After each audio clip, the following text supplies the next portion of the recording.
Hello students, आज की class में हम सेकंड लॉ ऑफ थर्मोडायनेमिक्स पे बेस्ड कुछ न्यूमेरिकल सॉल्व करेंगे। क्वेश्चन पढ़ते हैं। An ice making plant produce ice at atmospheric pressure and at 0 degree centigrade from water. Okay, question में ये बोला है कि वाटर एट 0 डिग्री सेंटीग्रेड से वो क्या कर रहा है, आइस प्रोड्यूस कर रहा है। ओके, 0 डिग्री सेंटीग्रेड पे आइस प्रोड्यूस कर रहा है। And the mean temperature of the cooling water circulating through the condenser of the refrigerating machine is 18 degree centigrade. Water का टेम्परेचर कितना है? वाटर का टेम्परेचर है आपका 18 डिग्री सेंटीग्रेड है। और आपका लोअर टेम्परेचर आप कितना आ रहा है बर्फ बनाने के लिए? 0 डिग्री सेंटीग्रेड तक आ रहे हैं at atmospheric pressure. Evaluate the minimum electrical work required for the plant. Okay, minimum required work कितना है? Minimum electrical work in kilowatt hour required to produce ये 1 टन ऑफ आइस। आपको वर्क रिक्वायर्ड चाहिए और लगभग कितने टन आइस वो produce कर रहा है ये इंपॉर्टेंट है।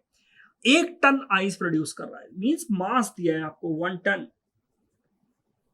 ठीक है, मास दिया है आपको 1 टन। 1 टन आइस आपको प्रोड्यूस करना है और आपको ये कैलकुलेट करना है कि कितना वर्क रिक्वायर्ड होगा 1 टन आइस प्रोड्यूस करने में। अगर आपका वाटर का टेम्परेचर 18 डिग्री सेंटीग्रेड है और आपका लोअर टेम्परेचर मतलब जिस टेम्परेचर पे आइस बनी वो टेम्परेचर 0 डिग्री सेंटीग्रेड है। ओके, आगे पढ़ते हैं। The enthalpy of fusion of ice at atmospheric pressure is 333.5 kilojoule पर केजी। ये latent heat है। ओके, ये fix at atmospheric pressure। latent heat of ice कितनी? 335 भी लिख सकते हैं हम, कभी कभी 335 दिया जाता है। इसका क्या मतलब है? लेटेंट हीट का क्या मतलब है आपको मैं थोड़ा सा रिवाइज करवा देता हूं कि लेटेंट हीट का मतलब क्या होता है। जैसे कि 18 डिग्री सेंटीग्रेड का पानी है, 18 डिग्री सेंटीग्रेड से पानी से हमें बर्फ बनाना है, तो इसका टेम्परेचर ड्रॉप होगा। वो पहले कहां तक आएगा? 0 डिग्री सेंटीग्रेड तक आएगा। अभी भी स्टेट वाटर ही है, अभी बर्फ नहीं बना है। ओके, अभी भी स्टेट क्या है? वाटर ही है। 18 डिग्री सेंटीग्रेड से 0 डिग्री सेंटीग्रेड तक आया, कुछ हीट बाहर निकालनी होगी, तब आपको 0 डिग्री सेंटीग्रेड का बर्फ मिलेगा, वाटर मिलेगा, सॉरी वाटर मिलेगा। अब इसके बाद क्या होगा? फेज चेंज होगा, टेम्परेचर चेंज नहीं होगा। 0 डिग्री सेंटीग्रेड का ही वाटर मिलेगा और 0 डिग्री सेंटीग्रेड की ही आपको क्या मिलेगी? आइस मिलेगी।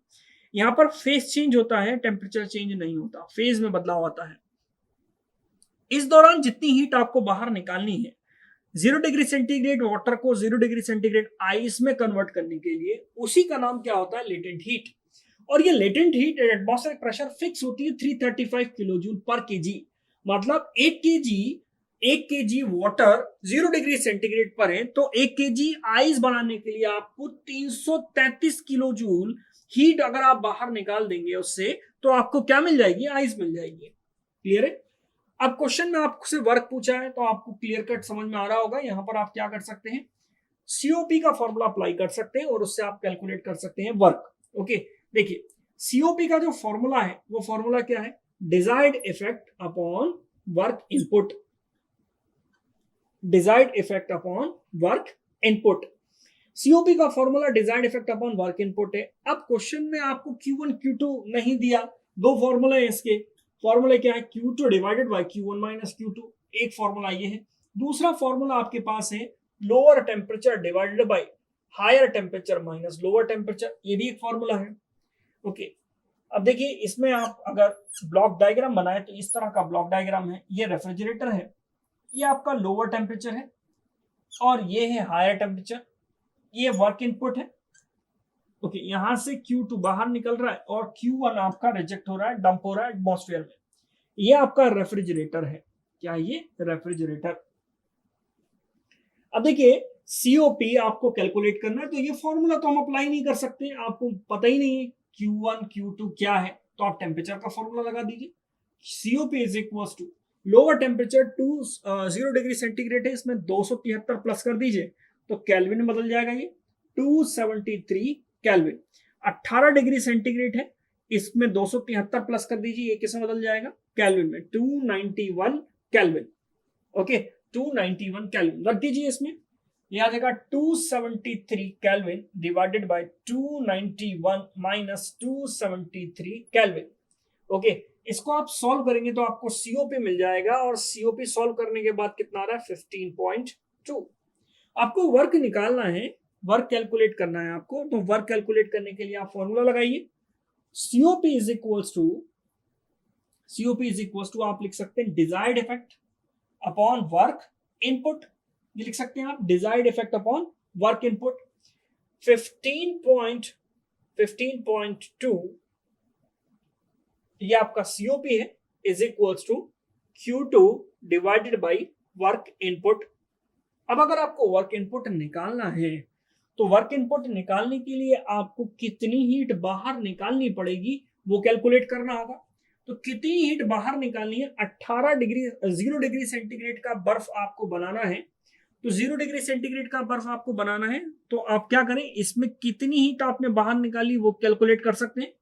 तो कितनी हीट बाहर निकाली आपने, Q is equals to 1000 ton ice है, 1000 किलो सॉरी, 1 टन आइस है मतलब 1000 किलो, 1000 केजी। तो इसको हम कितनी हीट निकालेंगे वो कैसे लिख सकते हैं, आपने 1 केजी के लिए आपको कितनी हीट निकालना है 33.5, तो 1000 के लिए कितनी बाहर निकालनी होगी 33.5 मल्टीप्लाइड बाय 1000, तो ये आपके पास आ गया Q2। अगर आपके पास Q2 आ गया तो आप आसानी से क्या निकाल सकते हैं, वर्क निकाल सकते हैं। 15.2 is equal to 333.5 multiplied by 1000 divided by work input, तो यहां से क्या आ जाएगा, वर्क इनपुट आ जाएगा। ओके, वर्क इनपुट वैल्यू बहुत बड़ी आ रही है तो उसको मेगा जूल में 1000 से मल्टीप्लाई करके मेगा जूल में बदल लीजिएगा। ओके, 1000 से सॉरी डिवाइड करके आप मेगा जूल में बदल लीजिएगा, तो 21.9 समथिंग इसका आंसर आ रहा है। 10 की पावर 3 मतलब थाउजेंड्स में होगा, 1000 से डिवाइड कर लीजिएगा, डायरेक्ट आंसर किलो जूल में आएगा, 1000 से डिवाइड करने पर वो किस में बदल जाएगा, मेगा जूल में बदल जाएगा। ओके, मेगा जूल, इतनी एनर्जी आपको रिक्वायर्ड होगी एक सिस्टम को, मतलब इस रेफ्रिजरेटिंग सिस्टम को चलाने के लिए। ओके, तो ये था आपका क्वेश्चन, ये सेकेंड लॉ पे बेस्ड था। अगर आपको लेटेंट हीट आपको पता है तो 0 डिग्री सेंटीग्रेड से 0 डिग्री सेंटीग्रेड वाटर से आइस बदलने में कितनी हीट अगर आपको निकालनी है वो आप निकाल सकते हैं, अगर आपको मास पता है कि कितना आइस आपने प्रोड्यूस किया है। ओके, तो आज की क्लास के लिए इतना ही, मिलते हैं नेक्स्ट क्लास में, थैंक यू।